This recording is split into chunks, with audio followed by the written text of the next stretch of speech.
week. Wait. Okay, now we can go.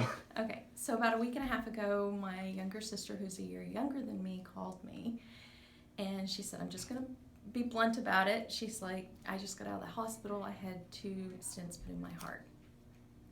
And even though I'm not in contact with my birth mother side of the family, she said there's a history of heart disease. Grandma, birth mom, uncle, all have had heart attacks, all have heart disease. And my older brother, who passed away, as you know, back when he was 43, just died. Dropped dead. And so she's begging me, please go get my heart checked. And I tried to tell her there's other circumstances that contribute to that. It's not necessarily a hereditary thing. There's a lot of smoking with all these people, and bad life habits. But I promised her I would get it checked, and so I went and got a heart scan done at Norman Regional, and I scored a 0 on my test, which is the only 0 in my life on a test that I'm very proud of. It means I have no buildup of plaque in my arteries. I've never smoked.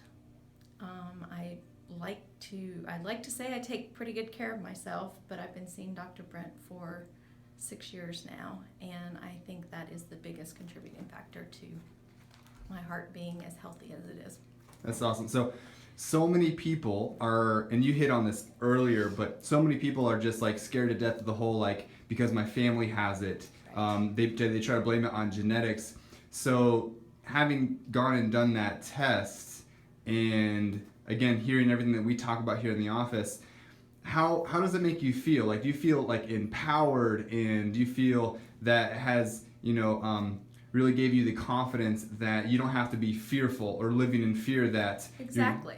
I don't have to live in fear because, as you've told me and taught me, I can take control of what my body is doing by making sure that all of the signals are getting sent properly. And if I had an issue before, I don't have it anymore.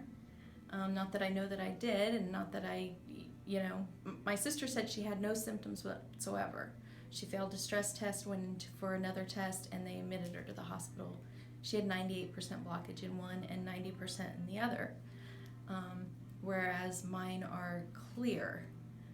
The smoking, I think, has a huge factor to do with it. Huge. Mm-hmm. But I've been seeing you for 6 years, and I don't know that she's ever been to a chiropractor. Yeah, that's not... So if you were going to say like one thing to someone who's out there, maybe watching a video like this, that is in so much fear of the genetic factor or the hereditary stuff, like, what would you want to tell them? It's not a death sentence. You can change it. You can take control of your heredity, if you want to call it that. I don't believe that you might have a disposition or something to it, but that doesn't mean it's going to happen to you if you take control now.